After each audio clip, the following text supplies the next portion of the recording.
Last week I talked a little about pride, and I gave the example of grandkids and great-grandkids. I want you to understand that that was not to say you can't be proud of your children, proud of your grandkids, proud of your great-grandkids, your great-great-great-grandkids.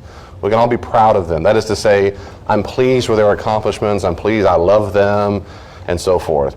And of course, the example I gave about people who use it as an example of, I'm better than you, I was saying that's how sad it is when even older people use great-grandkids as competition. So it's not that if you're proud of them, therefore you're prideful, but there are people who use them as, like they're playing cards. I use the analogy of ace of spades in a spades game. That's the ace of spades beats everything. And I said I've seen that in environments where their pride is so, their self-esteem so low, even their grandkids or great-kids are used as fodder.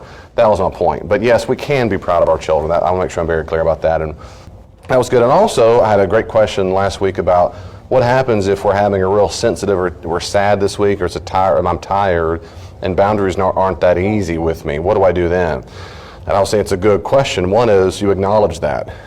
It's good to not live in denial. You say, hey, I'm tired, or something bad happened this week, or I'm disappointed and I feel extra irritable, or I feel grumpy, or I feel emotionally sensitive.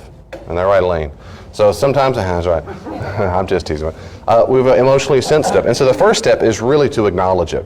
Even our own children, we ask, are you grumpy? And they will, no, I'm not. No, we always say, it's okay to be. It's okay to be. Grumpy is okay. That you're just in it's an emotional mood. It's okay to be that. And so we tell them, now they'll say, yeah, I am. Okay, well then tell me why you're grumpy. What's sad? So I'm getting to the root of why you're sad. And I'm encouraging you as adults, do the same thing. We just name it. No, I'm not. It's just all your fault. Just name it. Yeah, I'm extra sensitive right now. Or I feel vulnerable, or I feel grumpy. And just acknowledge it within yourself and to God and maybe the person you just snapped at and say, I am that way. So, and then the question, of course, would be is, why am I that way? So get to the root of why you're that is, and then deal with that sadness. Whatever makes you sad, whatever made you grumpy, deal with that. So pay attention to the grumpiness or the sensitivity. Does that make sense?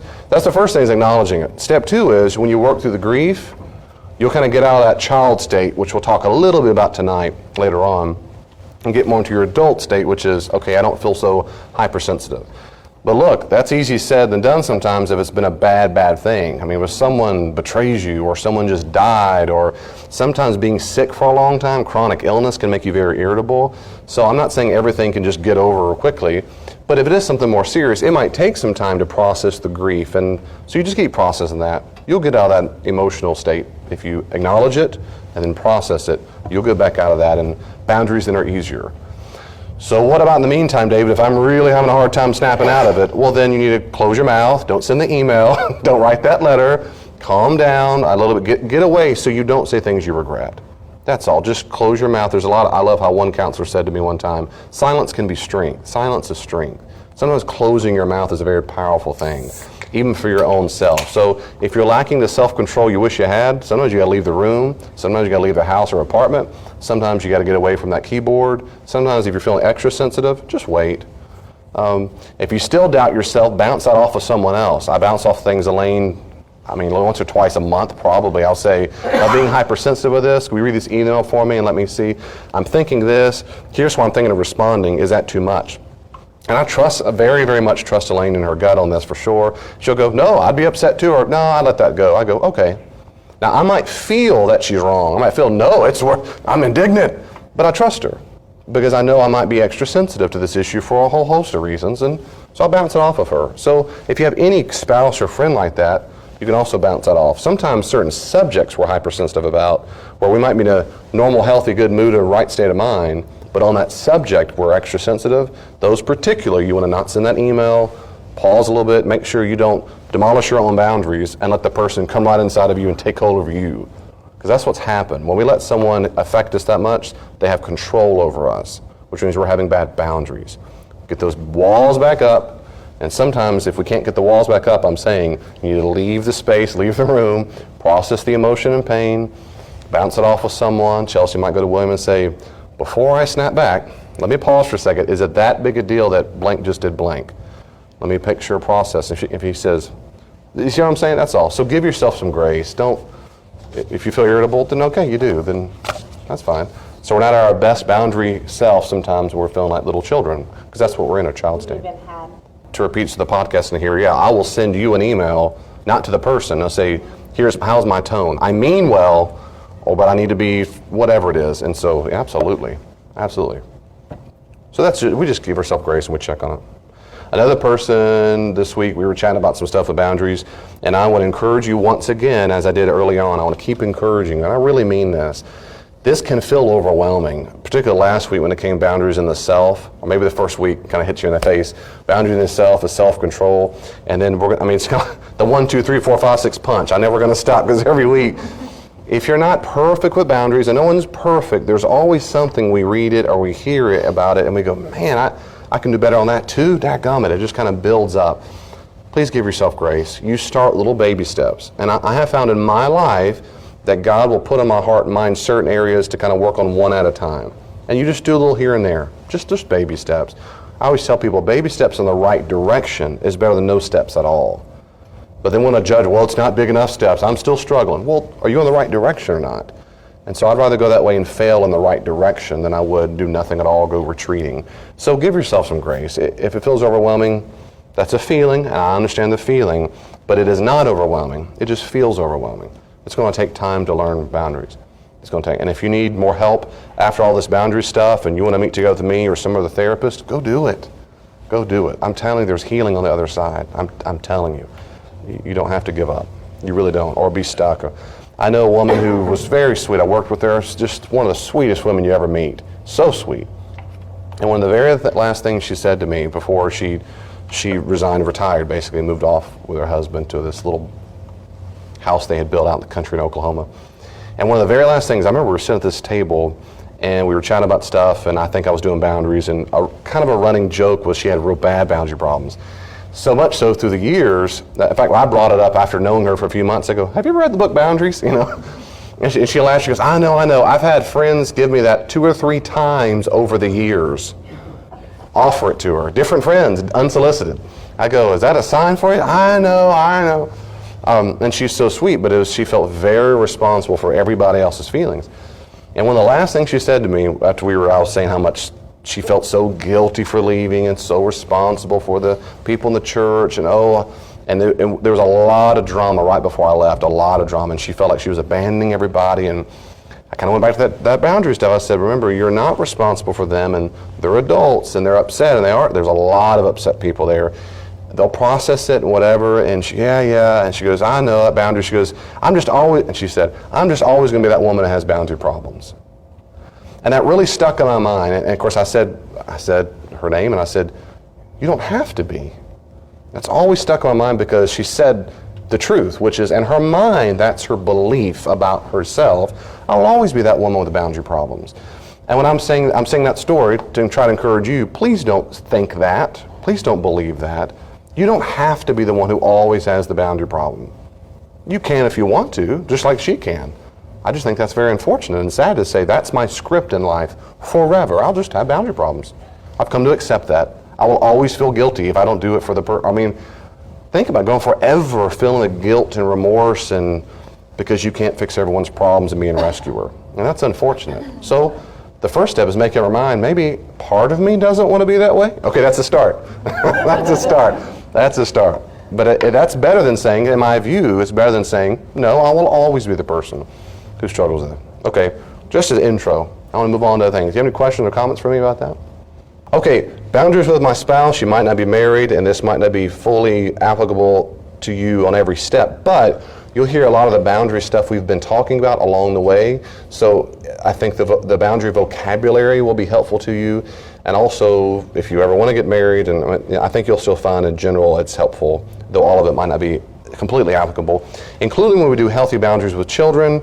Not everything will be applicable to you, but you'll see how it still can be integrated into what we've been covering. Becoming one flesh, the belief that man and woman become one flesh, is both a physical reference, of course, to intercourse, and a metaphorical reference to the intense degree to which spouses will bond, or rather should say they're supposed to bond. And because of the nature of spousal bonding and confusion concerning what it means to become one, it's exceedingly common to suffer from boundary problems. Does that make sense? So since Even the average pagan thinks marriage means you're supposed to stick in there together and be one kind of group. That lends itself to bad boundary problems because it's hard to determine where he begins and she begins sometimes, because you think you're supposed to. And Christians particularly get, in my opinion, in my experience, get pretty bad about this because we have the theology, we have that Bible verse in the back of our mind of becoming one. So let's talk a good bit about what it means to become one, but do it in a healthy way. Jesus and the early church never suggested humans had to be married in order to be a whole person or Jesus' disciple. I'll make that very clear. In Matthew 19, 1-12, we have one of the quintessential parts of Jesus' view of marriage, where he quotes from Genesis 2 and says that marriage is between a man and a woman, and then he says, or they are a eunuch. And a eunuch, we don't use the word eunuch much these days, we would say the word celibate. You're either married man and woman, or you were celibate. Of course, celibate means they do not have sexual relations at all of any kind with any other being, beast or animal. That's exactly how every Jew would have understood it, and one day when I do sexuality in the ancient world, I'll prove it to you. Every reference in Judaism had the same view, and Jesus is a Jew. But he never said you had to be married. You can be married or celibate. He never once implies nor says or states that married people are more special, they're more valuable, or that single persons are less valuable, or they're more valuable. He comes across, quite frankly, quite neutral about the whole thing.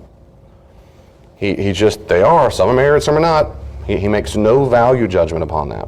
The church, in my opinion, in my experience, has done a very poor job at this, where they tend to treat single people as less than, and you kind of have a singles ministry where it's a meat market where we got to hurry up because God wants you to get dated, married, hurry up, because you can really do what you really are supposed to do, which is be married.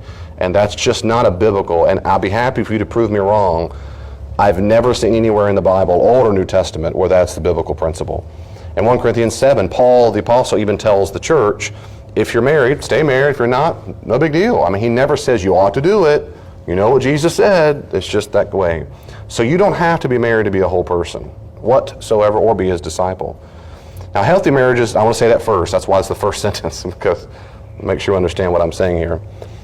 Now, healthy marriages involve two mature, independent, healthy persons who join their lives together. Maybe I should have said healthy marriages.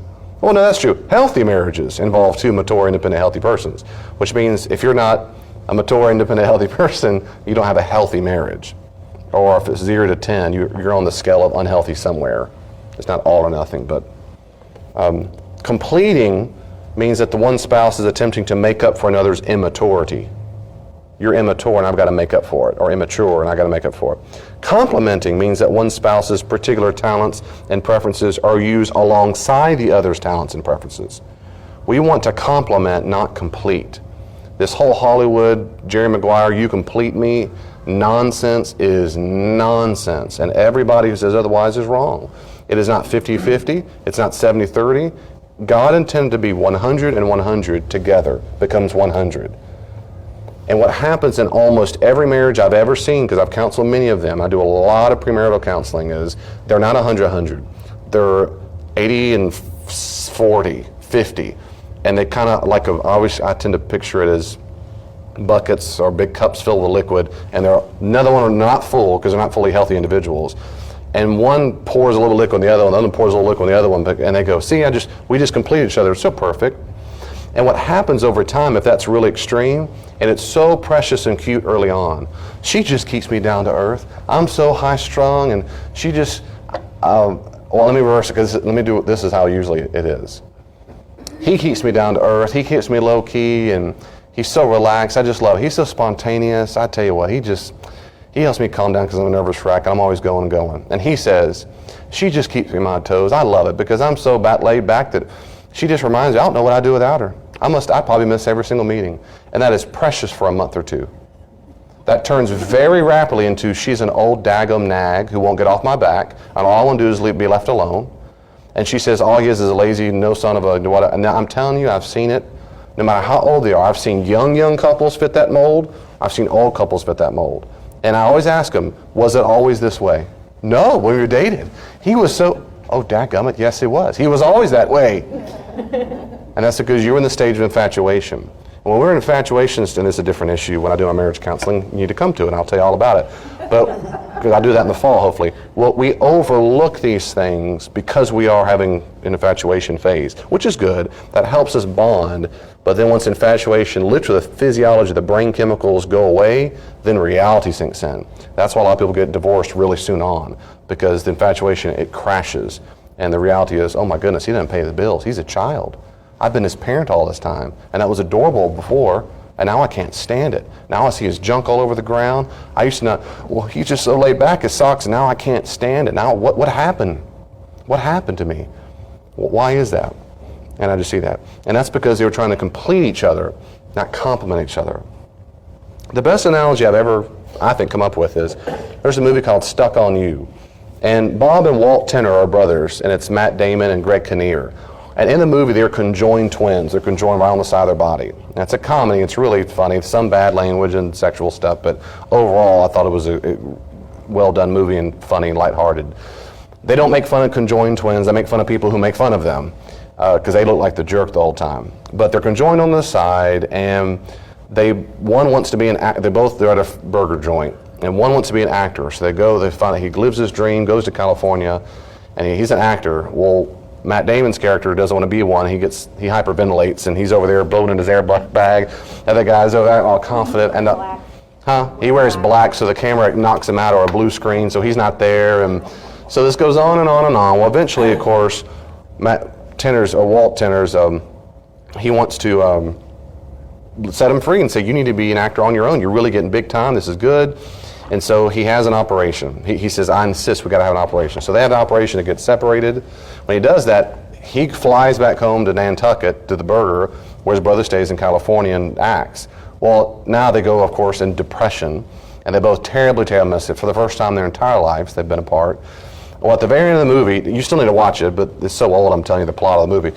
But at the very, very end of the movie, they come back together, and they're friends again, they're brothers and so forth, and they kind of get reunited. And so the guy still acts, but he acts back at home and whatever. Well, at the very end of the movie, there's a scene where they're coming up to the local theater where the actor guy is going to put on a one-act play. And they're walking up with the two girls, their wives or girlfriends, whatever they are, and they're stuck together for a second. So they've been separated, so there's a second where you go, like, what in the world's going on? And they walk up, and they each have an arm out there, and got a girl, and they walk up, and he just, and what happened, they had Velcroed the shirts together, like it used to be. So as they walk it separates, and they go, have a good show, break a leg, you too, all right, see you later, and they wave and goodbye. And I remember when I saw that, I was struck by the analogy of a healthy marriage. That is precisely what God intends for a healthy marriage. There are two independent people who absolutely can make it on their own, having a fruitful, faithful, disciple, Jesus-loving life if they had never met the other person. But in marriage, you want to get Velcro to the other person. But you don't become the other person. And many couples, in my humble experience, they're not Velcro, they're conjoined. They have a real hard time understanding who begins where and who ends where. And they've got the other person's liver and the other person's stomach, and they're sharing blood. And by analogy, they don't know where each other's emotional states begin or physical states begin, because they feel like they're one body together, and that's not healthy. Healthy people are independent who can make it on their own. They get Velcroed. So I ask my premarital couples all the time, are you sure, are you confident that you can make it the rest of your life without the person beside you? I didn't ask if you wanted to. Could you do it without the person?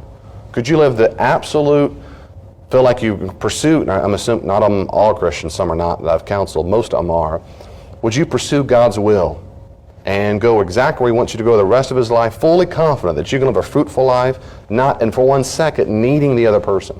If you can't say yes, you're not ready for marriage. You're not ready for it. Your bucket's empty, and you're waiting for someone to come fill in the bucket for you, and that's not healthy. You'll start off on the wrong foot. And so some premarital counseling goes over pretty quickly, some takes a lot longer, because then I start working one-on-one with them. And I don't get them all fully ready to go, but we wrestle with a lot of things to get their bucket as full as possible.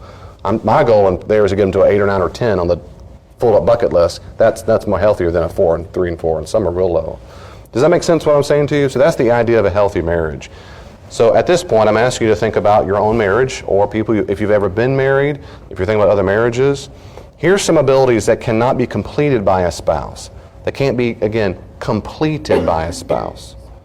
Connecting emotionally. You can't make up someone else's emotional vulnerability. This is typically, not always, okay, for the sake of time tonight, I got to give you in my experience, which is the normal. It doesn't mean everybody. So please understand, it's deliberately going to be generalizations that don't fit everybody. Please don't, well, you can be offended if you want to. I just hope you're not. Typically, the man is removed emotionally. And so the woman makes up for that. We're being extra emotional and extra. And so she'll tend to flare up and be extra happy, extra sad, or extra, not technically crazy, mad, extra whatever, to get a response, to elicit a response out of the man, because he seems so stoic. She's trying to connect emotionally, and she's trying to make up for his lack of ability to talk about emotion, show emotion, to have open communication. That's a very common one. But you can't complete by being vulnerable and sharing feelings. You can't make that happen. You can't make your spouse say no for them, him or her. Well, if I don't tell my husband, if I don't really ride him, he's going to say yes to every single golf tournament. He's going to miss his kids' football. I got to make sure. Did you say no to Bob again? You got to say no. You're trying to complete him. You can't do that. Have initiative, be proactive. You can't make your spouse do that. You can't make your spouse grieve. You can't make your spouse be responsible and follow through with things. I mean, these are adult things. You can't make your spouse accept imperfections, have grace and forgiveness. Think for oneself and express your own opinion, his or her opinions. Grasp and use talents. Take responsibility for spiritual and emotional growth. On and on and on. Your spouse is a human person, not a means to an end existing to meet your needs. Your spouse is a human person, not a means to an end existing to meet your needs. You don't marry a person so that he or she can make up for my imperfections, that he or she can make up my lack of character, that he or she can make sure I show up on time, that I pay my bills, that I go get my schooling, that I am a good parent, that I don't wear myself out, that I stop smoking crack, that I get off of drinking. That's not why we get married. When you do that, you take on what's called a parent-child relationship, and I'm going to talk a lot more about that in a second. So what most couples counseling I've done in my entire life, and I would dare say at least 8 out of 10 couples who have come to see me in 15, 16 years, they have not an adult-to-adult relationship, A to A. They have a parent-to-child relationship. The parent's up here, and the bottom is the C. Now, if you'll stick with me in a few weeks, I'm going to cover this a lot. This is called transactional analysis. But most unhealthy couples have a parent-to-child relationship, not adult-to-adult. And it all started when they first met. And that's that completing part. See, my children are too incompetent to think of the future much because they're children. So I complete for their inadequacies. I complete their character flaws as a parent. We have to, particularly when they're really young, we have to get their food, their drink, then we have to wake them up for school, make sure they have this school. We have to complete for their character flaws. They should have character flaws because they're children. What's supposed to happen, in God willing, is that they grow up mature and get out of this consistent child state into an adult state where they become responsible for their own schooling, responsibilities, how they talk, how they treat people, how they dress, their own dreams, their own relationship with God. That's what's supposed to happen. And then ideally they get to a place where they're not only just physically adults, but they're emotionally adults. And they stay there most of the time. That's what healthy people stay here most of the time and then go to these other areas when they need to, when that's appropriate. I'll talk about that in a few weeks. But what happens in most unhealthy relationships, most people don't get to this stage. So people who naturally lean toward being a parent all the time get really attracted to children. Rescuers who don't like people to suffer negative consequences love rebellious children. They love it. It is so, I'm sorry ladies, it is so sexy for the average woman who's in her 20s or so to find a bad boy when she's the rescuer. And she grew up, particularly when she grew up obeying the rules all the time. And he represents to her what she never could be. And deep down inside, she can't wait to fix him. Then they date, may even get married and have kids. And then she goes crazy when he won't be fixed. And he's still riding off on his bike and not paying the bills and not taking responsibility. And she gives hope, I'll get him one day. Because I really see the man he, could be. That's unhealthy. That's not how God designed it to be. Now I'm picking on men a lot because I am, because we're the ones that tend to, and I can go both ways. And so a lot of times a guy who's a child state who has a very unprocessed view of his mom falls in love with another mom-like figure who'll take care of him the rest of his life. He wants to be mothered, but can't stand to be nagged. And she can't understand why he's so mad at her sometimes and not otherwise. I know relationships right now, that is exactly the paradigm of their relationship. So what happens is one person goes to relationship to marry the other in order to meet their own needs, their own deficiencies. And I'm saying is, in an ideal state, say 0 to 10 again, of 10 being perfectly healthy, we need to stay up to around 8, 9, and 10 so that we're not trying to find someone around me to complete my imperfections. Well, David, real quickly, what do I do right now if I'm that person? What if I'm not at 8, 9, 10, I'm at a 4? Well, get to work. Because it's your job to get that bucket full. It's your job to go to counseling, read the books, watch the YouTube videos. You start working on yourself, and you become very healthy. You can do it. I've seen it. I've seen marriages overwhelmingly go from dysfunctional to very high function, functional, healthy. I've seen it. I've seen it. So there's hope. My goodness, there's hope. Don't for one second think you can't get better. Let me pause there for a second before I move on to everything else. What questions or comments do you have for me? Are you still married right now? Good, good, good. I like how she sat between you two so you couldn't hit him a lot. That was good. I thought I saw you throw a pin at him for a second. I'm just teasing. Serendipity. Serendipity, that's right. Yeah, ding, ding, ding. Okay, we'll move on. You need to sit up and stretch, stand up, you're fine. Okay, here's some things we've covered a little bit, but these are reminders again. Feelings, as adults, back to this little chart here, as adults, it is our duty to take responsibility for how we feel, to communicate, feel, and integrate our own feelings. We are not taking responsibility for our feelings when we expect our spouse to read our minds or read our body language. Expect our spouse to meet our emotional needs. That is overwhelmingly important to say. It's one of the number one communication problems, I'm going to talk about more in a second, that I see in marriage counseling all the time. Well, he knew I was upset. How did he know that? Well, he knows exactly what I look like when I'm upset. To which he goes, he makes his face, to which she doesn't like what I hear next, which is, that's not his fault at all. It is completely your fault for not expressing your feelings.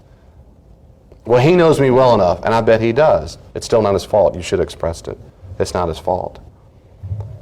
And so we're not taking responsibility for our own feelings. Well, he just doesn't get me. Have you tried? Sure, I've tried. What have you done to try to express yourself? Well, you know. No, I don't. Well, he knows when I'm mad. I don't talk. We won't have sex for weeks. I roll over in bed. So I missed the part where you sat down and expressed your feelings toward him. What? He would never listen. So did you try that? Well, no, because he would never listen. That means you didn't try. The point is you're not taking responsibility. It's our job to sit the person down and do our best to open up.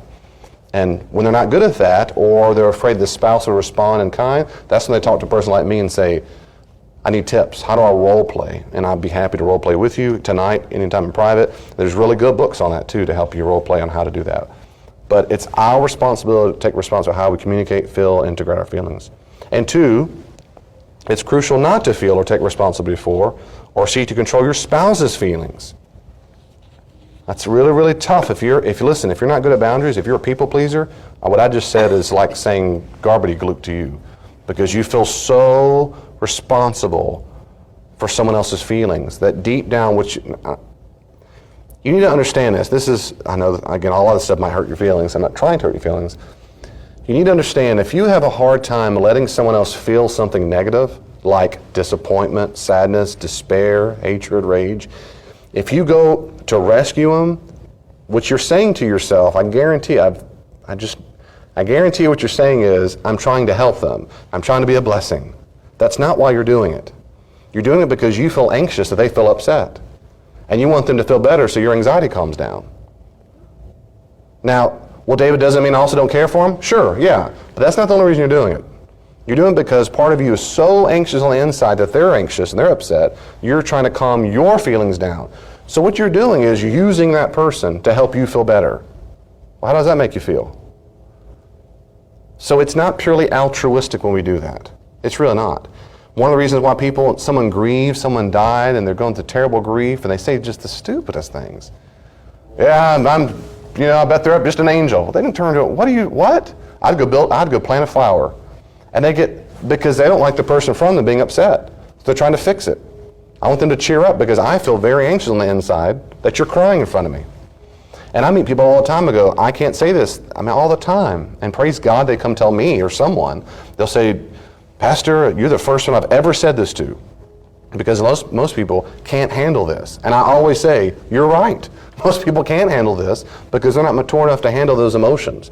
It makes them so anxious, they shut down, or they freak out, or they start trying to parent you and tell you what to do next and how to fix it. This is why this is why most men do that in marriages. Most husbands try to fix the woman's problem, not because they're trying to just be helpful. They don't like the fact that she's upset.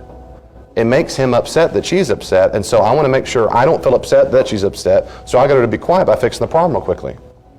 And that's why they're horrible usually at validating feelings. I'm so sorry it was a bad day. Versus, what you need to do is go talk to that boss and blah, blah, blah, blah, blah. But they get them nervous when they see the wife really upset or their loved one really upset, and so they want to fix it right away. So again, I'm not saying it's not because we don't care for our people. We do. We do care for them. We love them. But I'm saying it's not chiefly for that reason. We've got other ulterior motives.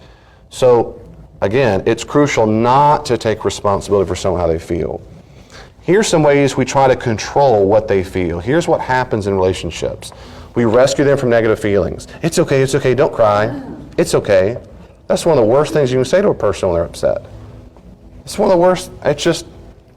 And people do it because in our society, we're so concerned. Let me say it this way, most people don't have the tools necessary to help someone process grief. And so, for example, just about 30 minutes ago, right before we came here, he talked earlier, it was earlier today. Hayden was talking to a friend at school, but he did talk to the same friend about 30 minutes ago. He was talking to a friend at school, and he was chatting about something. He goes, hey, and the friend says, I got a puppy.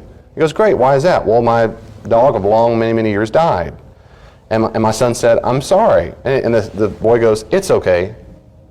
Now let me ask you, really, do you really think he thought it was no big deal that our long-time dog for years and years and years died?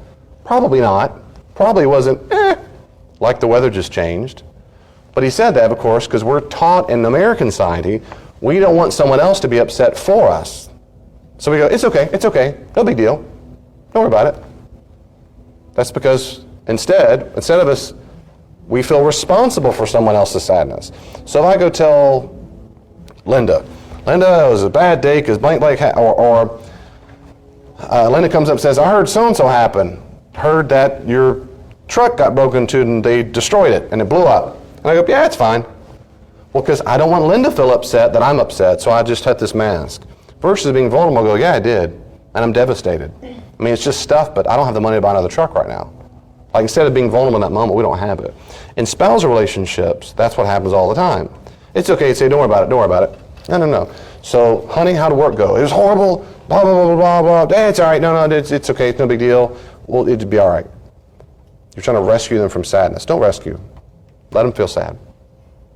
Is that why people apologize when they cry? Is that why people apologize when they cry?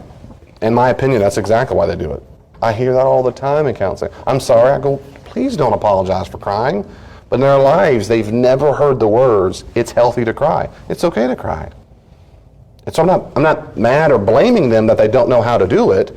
It just makes me sad for them that they've never been told it's okay to cry. Does that make sense? I really mean that. I'm feeling empathy. I go, no, please. If there's any place in the world it's safe to cry, it's in this room, it's in front of me. Believe me, hey, I'll start crying if you want to cry too. I've gotten good at it. It's okay, don't cry. It's okay, yeah, that's right.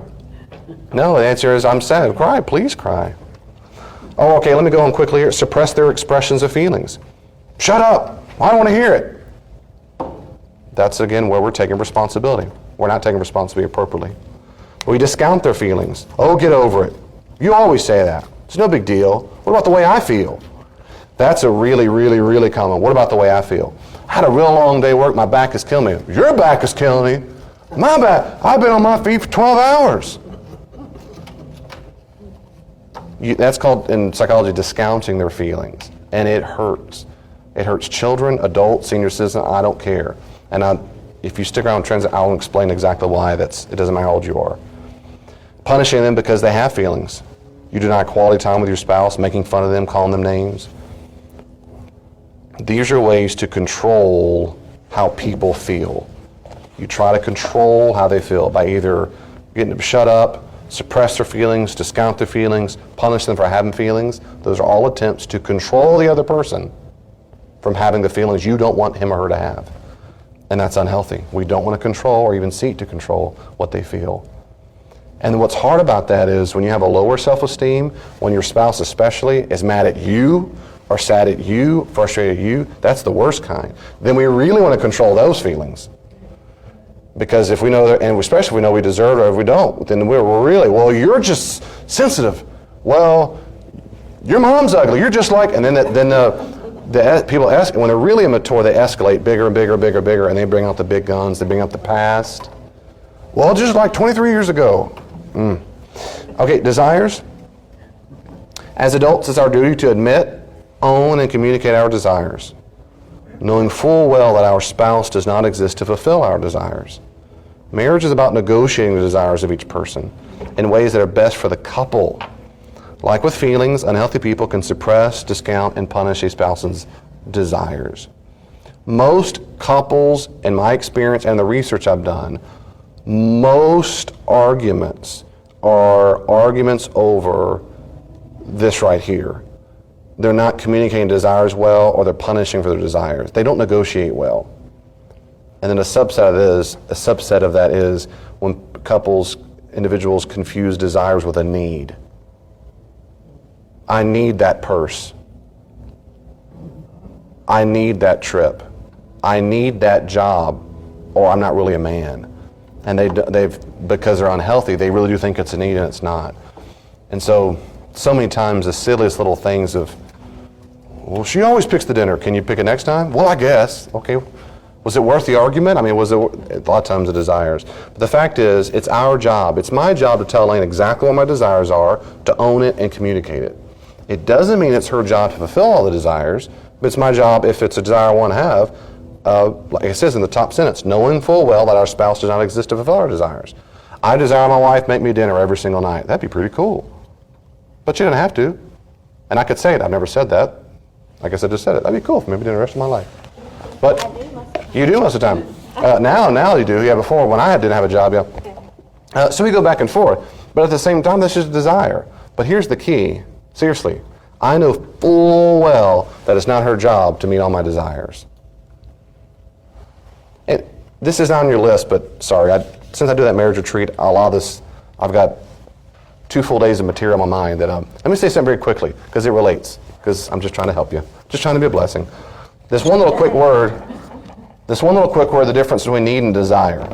Or, let me do it this way, need versus a treat. I like the word treat. We have healthy needs in marriage that the spouse is supposed to meet. But it's only a few, it's a handful. For example, a healthy need in my marriage is that my wife stay faithful to me alone. That's a need to stay married. Again, back to my analogy, to stay Velcroed to her. The only way I want to stay Velcroed is if she consistently stays loyal just to me. That's a healthy need of my marriage relationship. Now notice how I didn't say anything else to do with my character. That's for me to say bonded with her, you got to stay faithful. Another constant need is I need to be, not just feel, but be safe. She cannot be physically or emotionally at all violent to me. That's a need that we have to stay Velcroed together. If she's not doing that, she's violating a basic, I always call them marriage counseling, legitimate healthy need. She's violating a legitimate healthy need that I have. If she did not repent, if she didn't meet those legitimate healthy needs and did not repent, didn't go to counseling, didn't care, then she divorced me. Because to stay married together means if she's beating me or slapping me, making fun, being emotionally abusive, in any way denigrating me, and does not want to repent, even though I've talked to her and dragged her to marriage counseling and she would do nothing about it, then she's not bonded with me. To stay in a relationship. So there's only a couple like that are basic needs I have. There's a bunch of other things that are treats. That's the part where you might want to say, I really want that to be married to that person. Some people say, I love the person who's adventurous and loves to go camping. Well, my desire, my treat is, I would love to find that person who goes camping with me. Now, in my experience, and on TV and talking with people, most people have a long list of the person they want, and about 99% of it is based on treats and desires. I mean, if we're being honest, I want to be tall, dark, and handsome. Is that a real need of yours to be married to a person? Or is it just a desire of yours?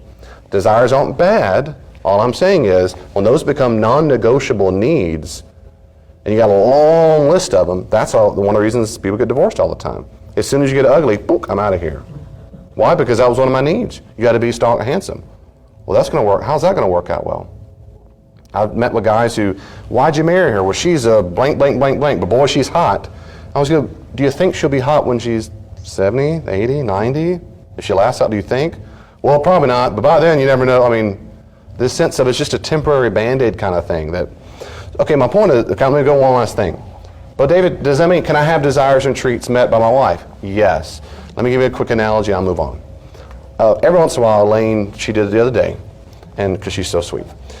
Every once in a while, she'll make, cookies or something, or dinner, whatever it is. And she'll come up, she does this, Lisa, sometimes, because she's so sweet. She'll get the cookie or the fork or whatever, and I'm sitting there at the table, or whatever, I'm sitting somewhere else, I'm not, whatever. She'll come up and she'll put it on my mouth. I bite it, eat. Well, that's a treat, because she put it to my, like I'm an invalid or something. I go, aw. And especially if she's eating something sweet, because she assuages her guilt that she's eating a big old brownie, so she'll get a little piece and give it to me at the same time. And she'll do a bite for her, eat her big face, and then she'll do my big face. There we go, a big old brownie. Well, then I'll eat it. Now, when she's doing it right then, it's merely a treat. Now, if they say, David, you desire that she have a brownie in your mouth. Sure, that's a desire, it's a treat. Here's the problem. Here's the problem in marriages all the time.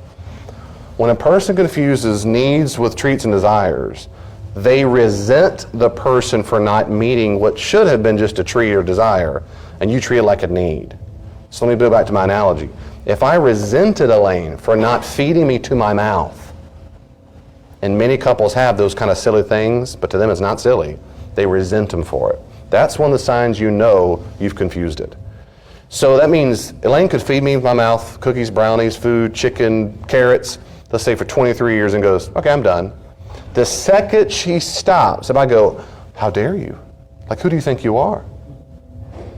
You see, I start resenting that resentment thing, then I'm unhealthy. That's bizarre. Because it's my responsibility to eat food and make sure I have food in my belly. I've got to go get it. It's not a responsibility to feed me. I've got to do it because I'm an adult. It was just a treat. I love the treat. That's one of the things I love about Elaine. And I do treats for her, things like that. Do you see the distinction? That's icing. That's the fun part of marriage where there's a sense of humor and whatever. But the second I don't make Elaine laugh because of a bad day, she can't resent me for that. To be healthy, she can't. Well, make me laugh. Well, she doesn't do that. I'm just throwing something out there. I go, no, I'm not a clown for your amusement. That's not why you get married. I hope that's not why you got married. Yeah, it is, in fact. I got married to you because there were a bunch of guys who were much more boring, and anyway, not really. So there's a big difference, and I encourage you in marriages to get those straight, to figure out what it is, and talk about it. Talk about with your spouse what your desires are, needs. If the spouse says, sure, I'll do that, but they don't, and you go, ugh. Again, you're being immature. You're having bad boundaries inside. Ugh, why can't you just do this for me? Well, is that a legitimate, healthy need? Well, no, but you know how much I like it. It's not my job. I'm not your clown. I'm not your chauffeur. I'm not your therapist. And that could really go for. Yeah. That's a great point. That's a great point. Okay, it's right. So let's leave out the brownie analogy and say, what about the normal one sometimes where there's a stay-at-home mom, which is not universal, just it's a common one. So they'll come home, well, where's my food, woman? Like, I work all day, I slave all day. We had a deal. You're going to take care of this, and I'm going to take. You can be frustrated because the deal wasn't honored in that night, sure. But it's still very immature for the husband to be irate because food's not ready. How am I going to eat? Well, get off your rear end and go make a sandwich. I mean, that one is go be a man. That's what you do. That's the answer is go be a man. I'm not your chef. It was a treat for me to make the meals. And furthermore, and I've said this to people, furthermore, If the only reason why you do that is to make sure I do something in return for you, then don't ever do that again. Ever. I don't ever receive gifts with strings on them. Ever. I don't do it. In fact, if I'm suspicious, I'll ask the person before I even take the gift, why are you doing this? If I'm suspicious. Because I need to understand. One time this couple, real sweet, they wanted to buy me suits for church. I was their pastor, which was so sweet. I don't wear them here, but I've got a closet full of three-piece. I love wearing suits. Love the way they look. But I don't wear them here because a lot of times when people come to church and they don't have much money, they're put off that, oh, I don't have much money. I've had people say, how much does it cost to go to church? Or do I have to wear fancy clothes? Things like that. And that's much more important to me than whether I wear a daggum suit on. So anyway, they tipped me they want to take the store. Well, they're a little more old school and like their pastors having the suits, which is fine. That's their prerogative. But I'm not that kind of way. I'd wear suits on and off. So I asked the question. Thank you. I said, thank you so much. That's amazing. Thank you so much. But I need to ask you, why? We just want to give it for, I just thought it'd be a sweet gift. I was great. I said, great. Okay, just to be clear, do you expect me to wear these suits each Sunday? And both were like, no, not at all. And I said, okay, because that's so generous and kind of you. I just need to be clear one more time. I want to receive this, but if you're doing it with the expectation that I'm going to wear these, then I don't want to receive your gift. No, they went on. And anyway, so that was all. So all I'm saying, that's one example where I just right off the bat asked the question if there were strings attached, and there weren't. They never. I got the suits. There's a big special, Joseph A. Banks, and I wore them lovely, and they just, oh, that's great. They never once said one word. They did a good job.